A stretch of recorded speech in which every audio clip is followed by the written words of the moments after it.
The process that started with the massacre of Mongol envoys and merchants in Otrar resulted in the collapse of the Khwarezmsha state and the capture of most of its territory by the Mongols. Despite the inclusion of Khwarezm territories within the Mongol borders, some problems remained unresolved. Foremost among these was the failure to capture Muhammad of Khwarezmsha, who had fled to Iran. To solve this problem, Subutai and Jebe were sent after him with a cavalry force of 25,000 men. Although the expedition was organized to capture Muhammad of Khwarezm, it turned into a reconnaissance operation in itself, as the Mongol commanders both captured the cities they encountered and continued their activities after the death of Muhammad of Khwarezm. The Mongols marched into Iran, and after capturing and thoroughly destroying Rey, the city of painted tiles, they destroyed Qum-Shehri, the home of the Shiites.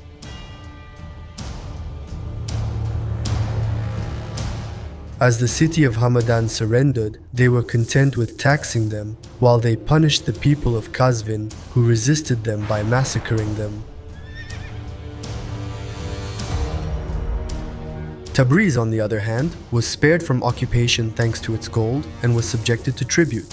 When winter set in, Jebe and Subutay crossed the Mugan Plain and organized an expedition to Georgia. At that time, Georgia was ruled by Lasha Georgi, and this Christian kingdom was at the peak of its power, but they could not stand against the Mongol commander Subutai.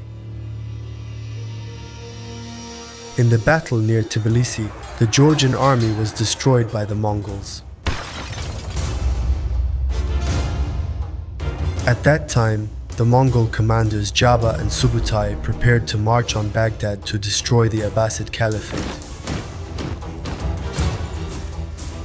Such a prospect would have been terrible for the Islamic world, because at that time, the Crusaders had come to Egypt with the Fifth Crusade and captured Damietta. It was not possible to defend Iraq with the small Abbasid army gathered in Takuka. That year, it would have been possible to see the Mongols in Baghdad and the Crusaders in Cairo.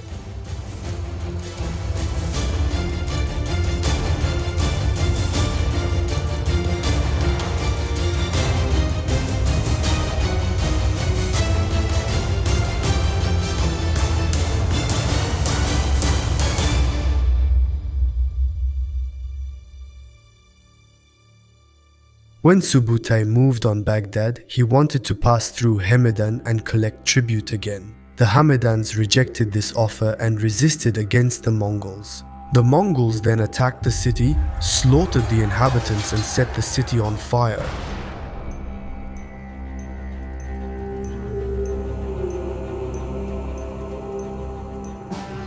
When the news was received that the Knights of Georgia had regrouped against the Mongols, the Baghdad expedition was cancelled and the expedition set out again for Georgia. The Georgian knights were the most excellent of their time. After a short battle, Subutai made a false retreat and lured the Georgian knights into the ambush where Jebe was waiting. Thus, the strongest Georgian army was destroyed in this way. Since Subutai and Jebe's goal was to reconnoiter, they did not capture the cities but only broke Georgia's power. From there they moved to Shirvan and sacked Shamaki and Derbent. Thus, they left no other important power in the region other than the Anatolian Seljuks and the Ayyubid state.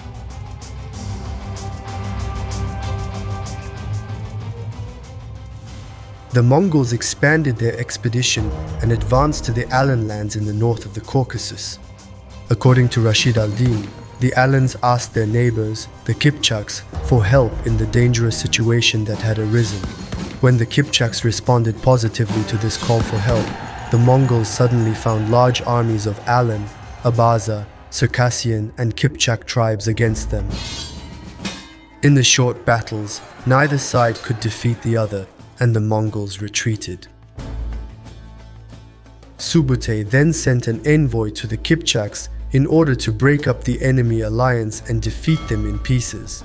The Mongol envoy addressed the Kipchak ulamas as follows: "We are of the same race with you, but the people of Alan are not from you. Therefore you should not help them. You are not even of the same religion.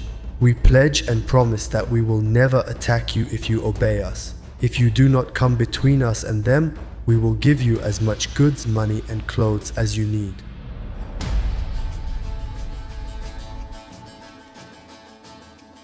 The Kipchaks, who trusted the word of the Mongol envoy, made a deal with them and returned to their homeland with the money they received from the Mongols. With the withdrawal of the crowded Kipchak army, the Alans were left alone against the Mongols. In the end, they were defeated by the Mongols. The Kipchaks, who had signed a non-aggression pact with the Mongols on the condition that they would leave the Alans' side, believed that the Mongols would keep their word. Therefore, they disbanded their armies and scattered in different parts of their homeland. But the Mongol expedition did not intend to stop its campaign. After a while, they attacked the southern borders of Cuman Kipchak. In response to this situation, the Kipchaks, under the leadership of Yuri Konchakovich, prepared to fight the Mongols. The Kipchak army resisted the Mongols and suffered a heavy defeat against the Mongols. According to Russian sources, even Yuri Konchakovich lost his life in this battle. Thus, the Mongols plundered all the Kipchak possessions, including the gifts they had previously presented to the Kipchaks. They not only looted, but also slaughtered all the Kipchak people they came across. Finding the pastures of the defeated Kipchaks suitable for wintering, the Mongols suspended their campaign and spent the winter in the Cuman Kipchak steppes.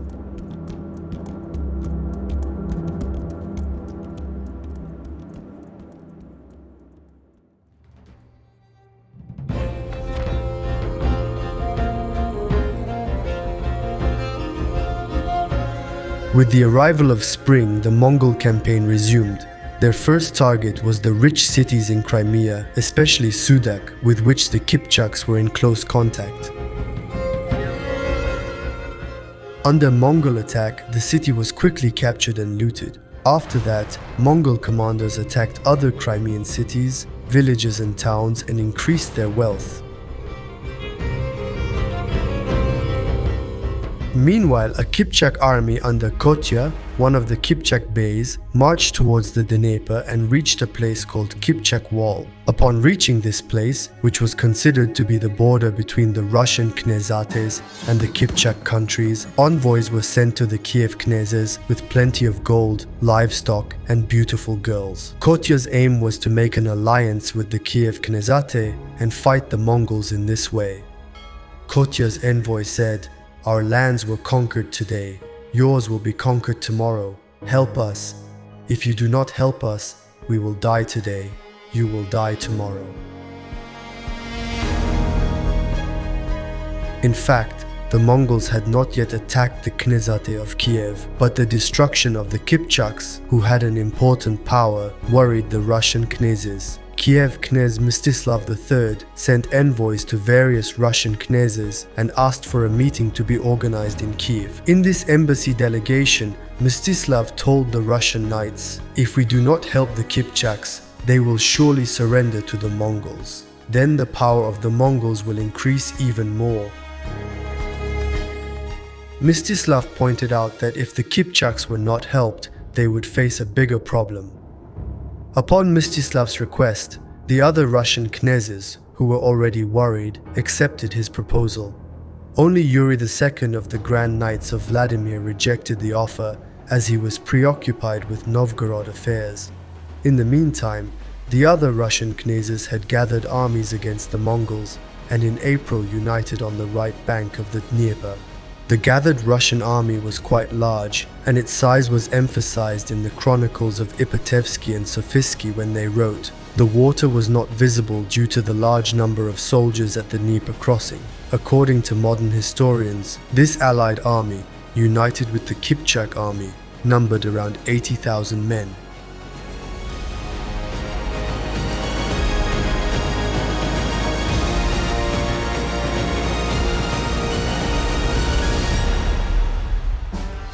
The Mongol commander Subutai had under his command 20,000 horsemen consisting of Mongols and Turks.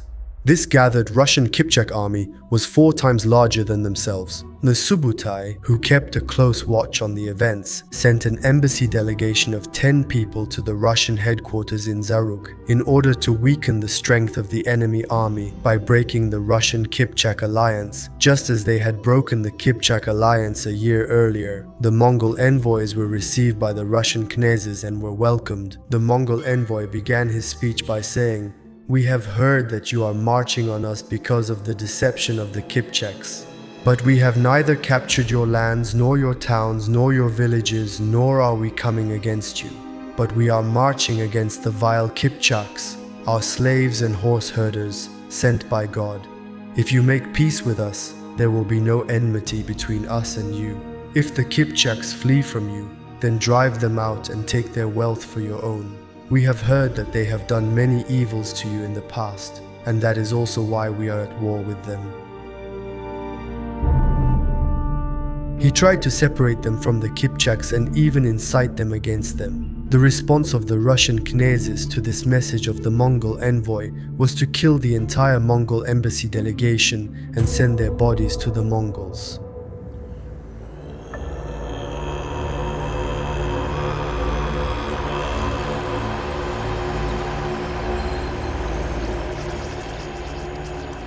The Russian knazzes, who did not realize how great a misdemeanor this was in the eyes of the Mongols, mobilized their armies. Subutai sent a second Mongol embassy delegation after their delegation was killed. However, this time the delegation did not come with a peaceful letter like the previous one, but with harsh words. "You listened to the Kipchaks and killed our envoys. You marched on us when we would not attack you. Let God judge everything." The Russians were extremely impressed by the arrival of a second delegation and the expressions they used, despite the first delegation being killed. And unlike the first one, this time they sent the envoys back safe and sound. Now the campaign had officially begun. Upon their enemies' mobilization, the Mongols decided to follow their operations more closely and sent vanguard troops. These Mongol troops were spotted by the Russians in the direction of the Dnieper. Mstislav III, the Knaz of Kiev, attacked with 1,000 men under his command and defeated the Mongol vanguard.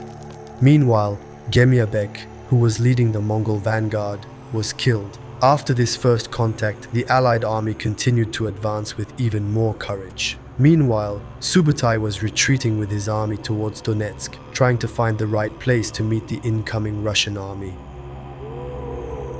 In order to lure the Russian Kipchak army to him, he again sent a small Mongol vanguard towards the Allied army. The Russians spotted this column as well and began to pursue it. The Mongol vanguard abandoned their animals and retreated, almost telling the enemy where to move.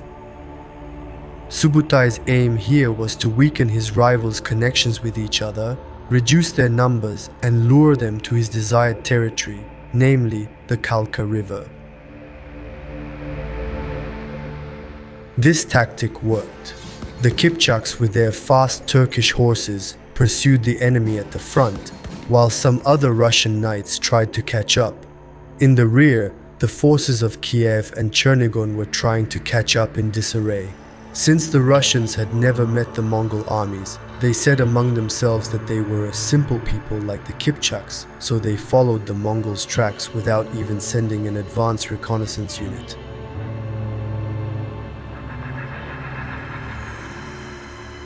The Mongol army, under the command of Subutai and Jebe, ambushed at Kalka River and waited for the Russian Kipchak army to arrive. After 8 days of pursuit, the Allied army approached the Kalka River on May 31.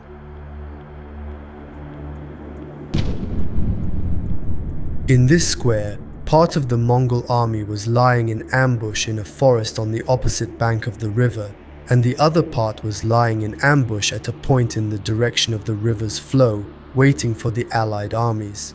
Behind them were the reserve forces.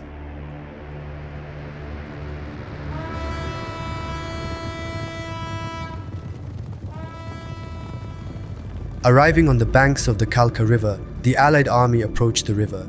The commander-in-chief of the army, Mstislav of Chernigov, ordered the armies to cross the river. Kiev and Chernigov forces were also about to reach the river.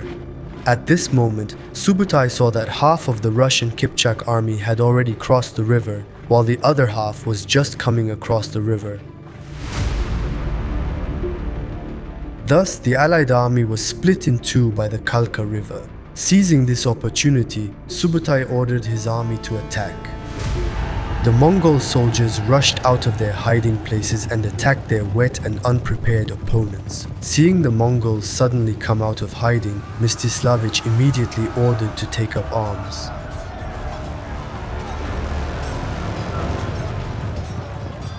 In the first attack, the Kipchaks under Yaryn were easily repulsed by the Mongols. Immediately afterwards, they attacked the Russian column, which included Romanovich, Seyman, and Vasily Konyn. Fierce and bloody battles took place here. Romanovich and Vasilko were wounded in the ribs by a pike.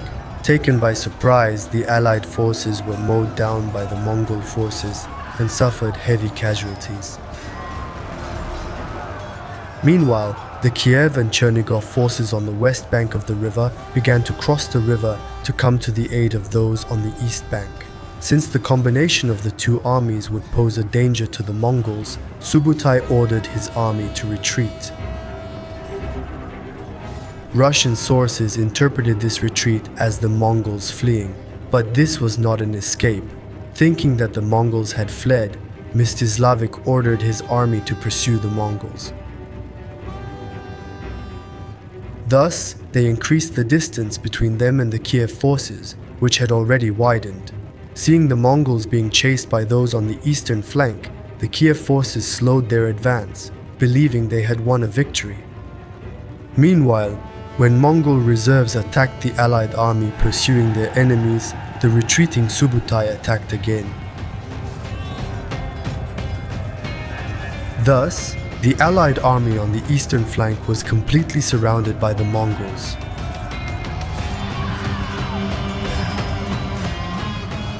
In the face of this new and unexpected attack of the Mongol army, the allied army was in chaos.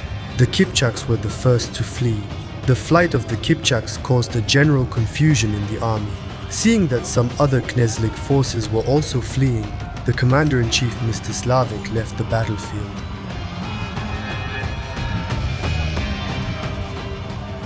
The Kievan armies, who had been complacent because they thought they had just won a victory, became worried when they saw their allies on the eastern flank fleeing. The Kievans had lost the psychological advantage. While one part of the Mongol army chased the fleeing troops, the other part attacked the Kievan armies. Seeing the Mongol heavy cavalry with Kargis coming at them fast, Mstislav III, the Knave of Kiev, ordered his troops to attack. The Mongol horsemen rushed into the Kievan ranks at breakneck speed and began to mow down the Kievan horsemen. The fiercest moments of the battle took place here. On the one hand, the whistles of Mongol sergeant arrows were piercing the battlefield, and on the other hand, bags of gunpowder called neft were being thrown between the Kiev ranks by the Mongol soldiers, creating a grenade effect.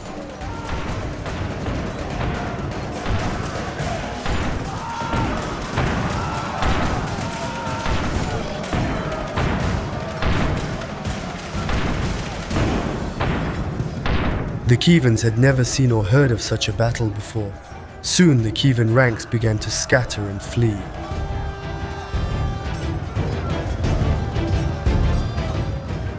The Kievans who surrendered were put to the sword.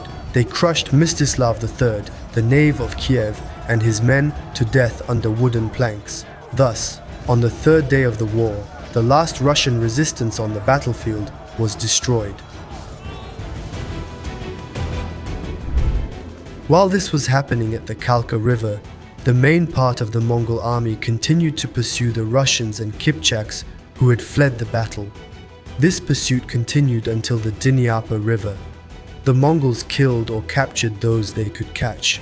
Some Russian soldiers drowned in a stampede while crossing the Dnieper River. The losses of the Russians, who had already suffered many casualties in the battle, increased even more. Most of the Russian knights who participated in the battle were missing. Their bodies were neither found nor heard from again. The Mongols plundered all the villages and towns as far as Kiev.